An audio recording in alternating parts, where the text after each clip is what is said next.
Hey folks, well, coming off some big wins against some division rivals. We got more games coming up against those guys too, with Florida, Tampa coming up soon. Who are we afraid of? Who do we want?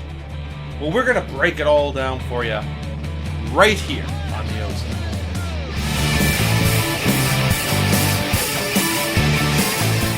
You're in the offensive zone, your place for Leafs hockey.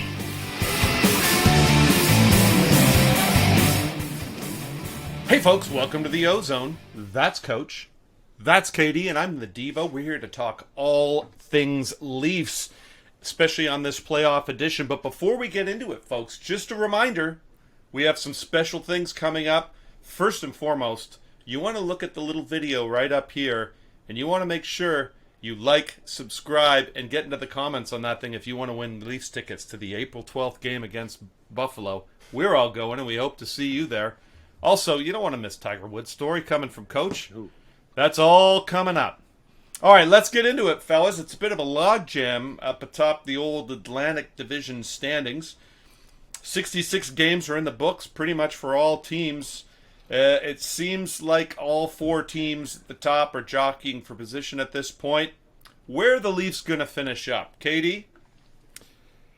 Well, I don't think they catch Florida. I think Florida is probably in that division.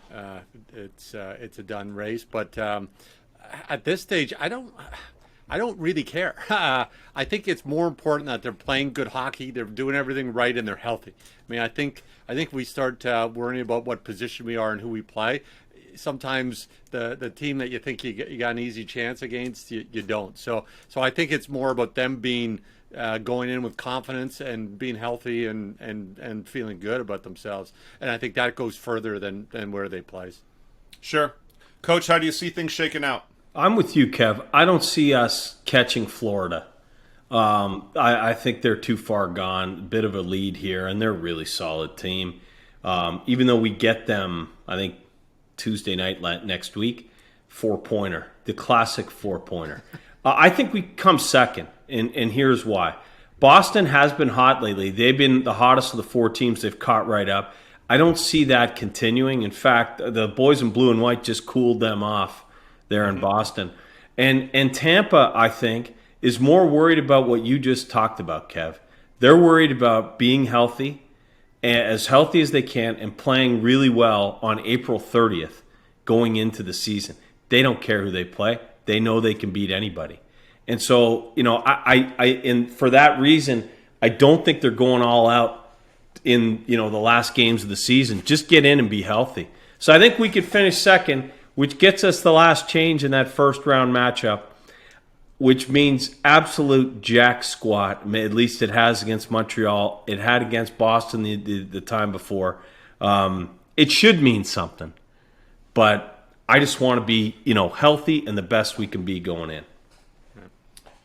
Yeah, okay. I mean, look, healthy for sure, and we've certainly been up against it a little bit there. We're not going to get too deep into that right now. Coach, if you had to pick a team that you had to face, who would it be and why? Yeah, for me, it's this might not seem right, but it's Carolina for sure. In order, it's Carolina, followed by Boston, and then Tampa. I don't want Florida.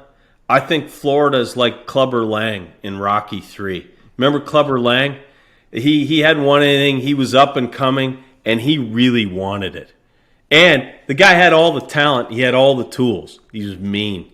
Like Florida, I don't think you want them. I think you want them to go grind 7 games against somebody else, hopefully get tired. But I would take Carolina. And here's why. They have a fatal flaw. And we know it all too well, don't we, fellas? You know it. You know what I'm going to say next, right? We had 5 years of it. The guy could maybe not in September, but the guy made all the saves from October through, April. When he got hurt a little bit in between, maybe didn't feel like playing, so he extended his IR. But in the playoffs, we've been out-goaltended every year, and that's going to happen again. Don't think it's not up here for playoff Fred. That's my rationale anyway. Otherwise, they're a really good team. Yeah, agreed. KD, how about you? Actually, I think it's Boston. And I know there's the Boston jinx, and a lot of people were probably scared to death if they got against Boston. But I think both games this year, at the beginning of the year, and even at this last night, Leafs have a really serious speed advantage there. Boston no longer can pin them in, and also they don't dominate them mentally and physically like they used to, where they'd flex their muscles and push them around, and Toronto would kind of cower and stay to the outside. Well, let's hope so, right, Kev? Yeah, let's hope so. Yeah, it's true. That's knock on wood. Knock on wood. And I will also point out the one thing: the only goalie of this whole thing who's less proven than playoff Fred is the goaltending in Boston. So, huge advantage in goaltending for them. Every time we played them, right? Yeah. Now Rask isn't there. Yeah, their guy Swayman or Allmark, right? Even Campbell, has more playoff experience. So right. I like that. I like the fact that might get in whoever's going to play his head. I think you're right. Yeah, and I think the core want this. I think they really want to beat Boston. Well, right. Here's the thing, right? So we haven't played them in 3 years. And then we played them for those 3 years before, but we haven't played them in a while. What's changed in 3 years? Matthews and Marner, are they 3 years better? Oh, yes. Is Bergeron 3 years older? Now, he's really good. He's still really good. But Matthews, Marner, they're not the same guy. Yeah, we haven't seen it yet, but I hope we're going to see it. You guys used to hear me all the time. This was my biggest Babcock complaint, because other than that, I really liked Babcock. But Babcock always liked to hide Matthews and the young guys away from difficult situations. And I always thought to myself, the problem is that you're never going to get him there. He's never going to become the guy that you can put out in any situation. And when you look at Boston and you look at their guy, I mean, there isn't a single hockey situation where you don't throw it, when the game is tight, where you wouldn't throw him over the boards, right? And I think Matthews is kind of there now. Like he wins every draw if he needs to. I mean, you could put him in any situation if you had to. Yeah. So I think he could kill penalties too. You're just limiting his minutes, really. He could kill penalties, probably be the best penalty killer. So, sure. You're right. He has become a 200-foot player. He's not as good defensively as Bergeron. He's way better offensively. We'll take our chances with that matchup, I think. Yeah. I think so absolutely. too. Okay, so let me give you guys the $1 million question. So we got Boston, we got Carolina. Now, to play Carolina in the first round, we pretty much got to drop out of the top 3 and be a wild card team.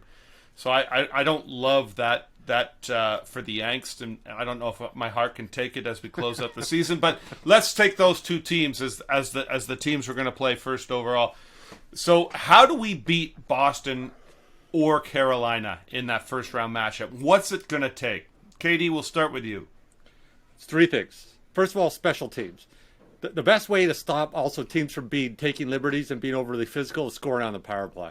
So the special teams, the penalty killing does well. Goaltending. We get our guy Campbell back playing. You're up to 6 things, by the way. Yeah. and then finally, the big problem with the core, the young guys, would not be direct to the net. In the regular season, the delays, the drop passes, the seam passes, they love them. They're the best team in the league at that. That's not available in the playoffs. So we need to be direct to the net. And that's, I think we're starting to see that a lot more this year. And that'll be the secret 5-on-5 to them scoring. I think you get guys like Engvall and you get guys like Mikheyev actually really helping a lot more this time in the playoffs because of their speed, and they have learned to go directly to the net. Yeah, and both of them have stood up and act a little bit tough after the whistle, too. They've impressed me. They're using their size. Listen, Coach, what do you think? What do the Leafs have to do to get out of the first round? So to beat Boston, if it's Boston, I think it's this 6-inch area right here, and it's just this. And my buddy Danny Kane, it's 8 inches. He's got a big head. But it's like Back to the Future. And Boston is Biff, right? And Biff picks on Marty, tries to, the whole film. He picks on George McFly mercilessly. Yeah. And McFly, he has to come in, get your damn hands off her. And then he pops him. Yeah. And after he pops him, the bully, Biff, he goes away. And he ends up being subservient. We gotta take their best, and we have to get over this hump. And it's right here. You can do it. We're the better team. We are. We're the better team, and it's just here. You just got to believe it and get it done. It has to get done. Carolina, a little different. Tampa's a little bit like, you remember Bumper Allen in Pitch Perfect? He quits on the Troublemakers, right? Because he goes to sing backup for John Mayer. You guys know it. You know the Pitch Perfect, right? You know why? Because he's won already. He's won that thing like 1,000 times. He doesn't need to stick around. He's on to the next thing. Tampa's happy if they lose. They're happier if they win. They'll be okay. But, man, guys, any way it happens, we got to get out of the first round. Got to get out of the first round. All right, well, there you have it, folks. The straight goods. Listen, we were pitch perfect on that one, I got to say. Hit subscribe. And remember, if you want Leafs tickets, follow along a little bit after this. You're going to see a little video. Click on it. Follow the instructions. You can win them. And we'll see you at that game. And we'll see you back here, right here, on the OZone.